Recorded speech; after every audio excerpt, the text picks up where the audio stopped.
ایک بندہ اللہ کا، ایک نبی کا امتی، آنکھ کے پلک جھپکنے تک بلقیس کے تخت کو سلیمان کے دربار میں لا دیا۔ اس میں قدرت نہیں، معجزہ نہیں، صرف کرامت۔ کیا ہے؟ اب وہ تخت تھا یمن میں، 7 کمروں کے اندر 40 گز چوڑا، 40 گز لمبا، 20 گز چوڑا، 12 گز اونچا تخت۔ تو یہ مت سمجھنا کہ ایک کرسی تھی، ایک پلنگ تھا، تخت بلقیس تھا وہ، اور ہیرے جواہرات سے جڑا تھا۔ وہ سارے بلاؤں اور جناتوں کی مہارانی، سارے جنات اس کے غلام، ان کی رانی۔ سورج کی پرستش کرنے والے ہدہد نے خبر دی آ کے، اللہ نے ہدہد کو بھی کیا بنایا؟ ایک پرندہ تھا، پیغام دربار میں لا کر دیتا ہے، کیا ہے سلیمان؟ فلانی بستی میں سورج کی پوجا کرتے ہیں، وہاں ایک مہارانی ہے، اس کا تخت ایسا ہے۔ اب ہدہد کو کیسے معلوم کہ تخت کیسا ہے؟ آئیے ہدہد کی خاصیت بھی میں آپ لوگوں کو بتا دوں کہ ہدہد جیسے ہواؤں میں، فضاؤں میں دیکھتا پھرتا ہے، ہدہد جب زمین کی طرف نظر کرتا ہے تو ہدہد کی خاصیت یہ ہے کہ زمینوں کے اندر کیا ہے ہدہد پہچان جاتا ہے۔ زمینوں کے اندر بھی ہدہد اسی طرح دیکھتا ہے جیسے باہر دیکھتا ہے۔ یہ ہدہد کی خاصیت ہے، اسی لیے وہ پرندوں کا بادشاہ ہے۔ معلوم آپ کو یہ خاصیت؟ یہ ہدہد کی خاصیت ہے۔ اب وہ اڑتا گیا تو محل کو دیکھا، نظر کی تو تخت نظر آیا، پوجا نظر آئی، آ کر دربار میں کہے دیا۔ اب سلیمان نبی ہیں، ہفتے اقلیم بادشاہ ہیں، سلطنت والے ہیں، ہوا پر ان کا تخت چلتا ہے، وہ گھوڑے پر، اونٹ پر نہیں، ہوا پر۔ یہ حضرت سلیمان علیہ السلام کے وقت کی فلائٹ تھی۔ فرق اتنا تھا، آج انجن لگے ہیں، تب جنات تو انہیں اٹھا کر لے جاتے تھے، ہوا اٹھا کر لے جاتی تھی۔ ہو سکتا کہ سلیمان تخت کو لا دیں، ہو سکتا نا؟ سلیمان نے بھی سمجھا ہوگا امت مصطفیٰ آنے والی ہے، اس بات کا علم امت مصطفیٰ کو بھی ہو جائے، کیونکہ اس امت مصطفیٰ میں کچھ دلندر بھی آئیں گے، کچھ منافق بھی آئیں گے، نبی تو کیا، ولی تو ولی نبیوں کو بھی نہ مانیں گے۔ تو میرے سلیمان جانے ہوں گے کیونکہ وہ بھی نبی ہیں، اس لیے انہوں نے دربار میں بیٹھ کر حکم دیا تھا، کون لائے گا تخت اس کا؟ کہاں ہے وہ؟ یمن میں 3 مہینے کا فاصلہ یہاں سے وہاں تک۔ کتنے دن کیا؟ 3 مہینے کا فاصلہ۔ اب یہ 3 مہینے کا فاصلہ، اور وہ تخت 7 کمروں میں ہے، 7 کمروں میں ہر کمرے میں دروازہ لگا ہے، مگر وہ تخت دروازے سے نہیں آ سکتا۔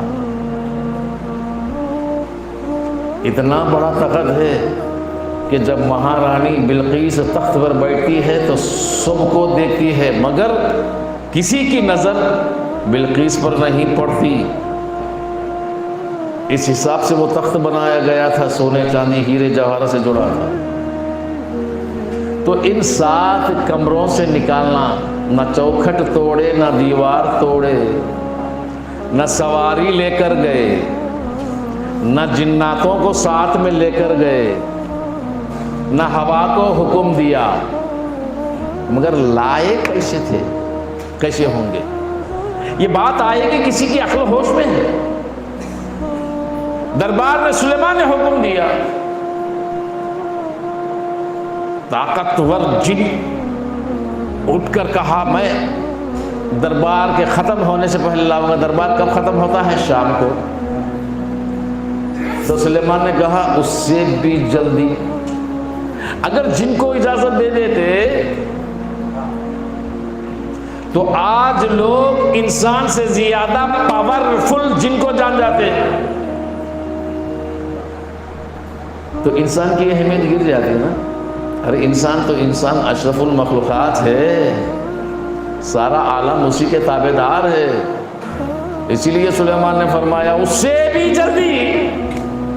تو اللہ کا بندہ امت سلیمان کا اٹھا، کہنے لگا یا سلیمان آپ آنکھ جھپکنے سے پہلے میں لاؤں گا۔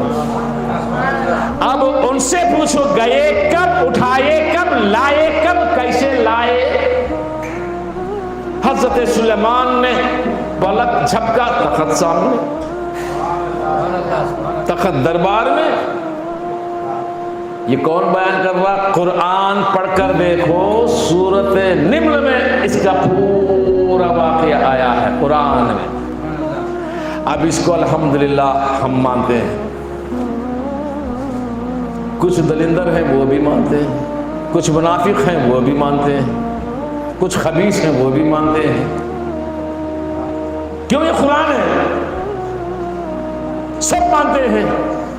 ہاں لائے ہیں، پلک جھپکتے ہی لائے ہیں۔ اور وہ جو تخت لائے تھے، جو جن کا نام آصف بلخیار تھا، اور وہ ایک ولی ہیں، نبی نے، کیا ہے؟ اور یہ ظاہر کرنا چاہتے ہیں اللہ نے یہ پیغام اپنے بندوں کو پہنچاتا ہے کہ نادانو، میری عطا کی ہوئی نعمت کی بدولت ایک ولی میں اتنا اختیار ہے تو نبی میں کتنا ہوگا؟ نبی کے اختیار کو دیکھنا ہے تو پہلے ولی کی کرامتوں کو سمجھو۔ اب ہم ولی کو سمجھ نہیں پاتے تو نبی تک چلتے ہیں۔ یہ بے وقوفی ہے نا، جہالت ہے نا۔ اور تیسری بات یہ، جب وہ تخت آ گیا دربار میں، سب مانتے ہیں، مانتے کہ نہیں مانتے؟ کیوں؟ یہ قرآن میں ہے، مانتے ہیں۔ اور وہ ایک ولی ہیں، سلیمان کے امتی میں سے ہیں، سلیمان علیہ السلام کے امتی میں سے ہیں۔ اور سلیمان علیہ السلام یہودیوں کے پیغمبر ہیں۔ کس کے؟ یہودیوں کے پیغمبر ہیں۔ جب یہودیوں کے پیغمبر کے امت کے ولی کی اتنی طاقت ہے تو اس سلیمان کے نبی امام الانبیاء، ہمارا نبی، ہمارے نبی کے امت کے اولیاء کے سردار غوث اعظم میں کتنی طاقت ہوگی؟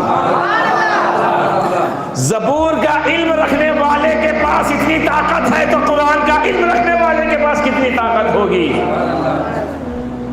بے وقوف جاہل ہیں وہ لوگ، یہودیوں کو مانتے ہیں، ان کے ولیوں کو مانتے ہیں، محمد مصطفیٰ کے ولیوں کو نہیں مانتے۔ یہ جہالت ہے نا۔ یہ آصف بلخیار کی اس بات کو کہیں گے تو جھوم جھوم کر سنتے ہیں، جب غوث اعظم کا نام لیں گے تو چہرے بدل جاتے ہیں، رو پڑتے ہیں۔ بے شک میرے نبی نے کہا محبوبوں کی تعریف سے ان کے چہرے بدل جاتے ہیں جن میں منافقت ہوتی ہے، جن میں منافقت ہوتی ہے، اور ایمان والے کے چہرے کھل اڑ جاتے ہیں۔ مگر ہم ان کو بھی مانتے ہیں اور ہم غوث پاک کو بھی مانتے ہیں۔